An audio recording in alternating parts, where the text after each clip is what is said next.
What is going on, everybody? Welcome back to the channel. After Sound here, bringing you Splinterlands content every single day. We also stream right here in this channel every Tuesday, Thursday, and Sunday morning, so come by and say hello.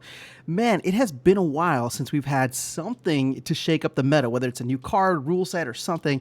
And here we go with the next Riftwatcher airdrop. This is called Sea-Wreck. It's another giant at 11 mana, and they just revealed it on today's Town Hall. Now, you can see here at the bottom, there is a note that all stats and abilities for the character are currently in testing phase, and all attributes associated with the card are subject to change. But let's take a look at this guy, who I personally think is a phenomenal card and will get a lot of uses, even though it's generally quite slow. But you can see the ability stack is quite good at all levels, in my opinion. And so at the end of the day, this card makes for a phenomenal tank and just a phenomenal card in many situations. So you start from the bottom, right? If you're in bronze, you get Bloodlust, which is always fun. And then, of course, Return Fire. Now, with the speed of 1, which never changes, this automatically makes this card fantastic for reverse speed rule sets, as well as any kind of aim true, I think is the name of the rule set, where every hit is going to hit its mark. Now the Bloodlust will turn this thing into even more of a behemoth than it is. But the reason that I like this card is at the lower levels, you are able to get something from the water element that gives you some kind of ranged protection, or it's not really ranged protection, but ranged return fire. So especially in any type of game where, for example, maybe there's no magic and you know that your opponent is only limited to 2 different types, all of a sudden you can throw throw this guy in there on the front. He doesn't have what's that called? He doesn't have Fury. No, not Fury. Taunt.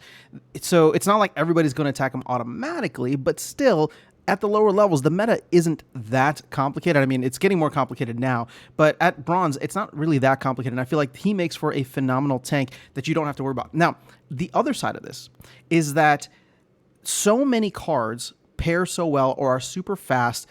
And then when you do get a reverse speed rule set, you have to play it with someone like Kelia, right? Sure, you can go with Possibilis, but there's not as many solid low speed cards in the Water Splinter. A lot of them are just super fast, right? Yeah, I'm thinking of the Trinity: Demon Shark, Deep Lurker, Flying Squid. I mean, even the new one, Coastal Sentry, which is a Soulbound reward card.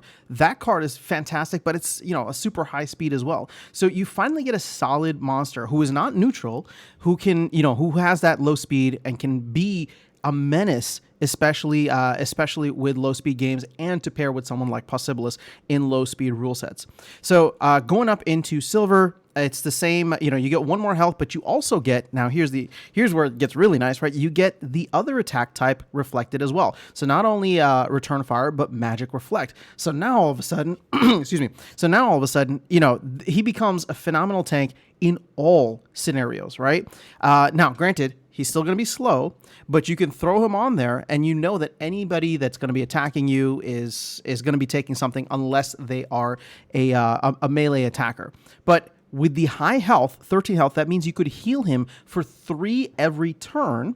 And of course, he's got 4 armor, which means that even with a rust, he's still going to have 2 more there. So again, I'm thinking someone like Murdali Guardian, who I guess doesn't really get it until gold, the healing. But speaking of healing, you go into level 3, which is gold, and this dude can self-heal. So yes, in the lower levels, doesn't have that heal, but is a phenomenal just tank overall. But man, once you get to level 3, this thing becomes a beast in my opinion, because now it can self-heal. It's healing 4 damage every turn. It has Bloodlust. It has all different types of defense mechanisms to go along with its heavy armor and high health. But it's, again, I probably will look to get this thing to gold just for the self-heal. But the cherry on top is at diamond. And I did miss, sorry, that you do get an extra attack here, 4 damage starting at gold.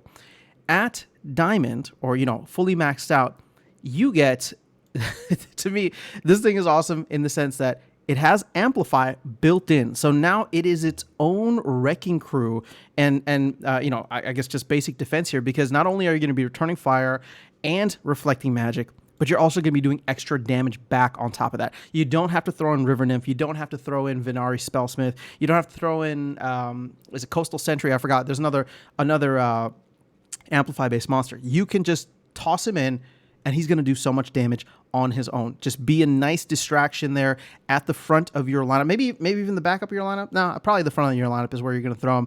But that heal, again, I'm wondering, and I'm just going to say it now, I feel as though I'm going to take this note here as law. I feel like they're going to have to adjust it at some point. If they don't, to me, this is going to be one of the most fantastic cards for the Water Splinter, which is already so powerful with melee options. So again, even if it's just like a melee-only game, imagine being able to throw this guy in who's got a self-heal, Bloodlust, right, and Amplify. So now all of a sudden, if you can find a way to throw in Thorns, again, this card is fantastic and much better, in my opinion, than some of the other Riftwatcher airdrops that have come along. So I'm curious to get your thoughts, though. I'll go ahead and leave it here. Let me know what you think of this card in the comments below, and we can continue the discussion there. But that's all I got for you. I'll catch you all in the next video and see you around the game. Take care.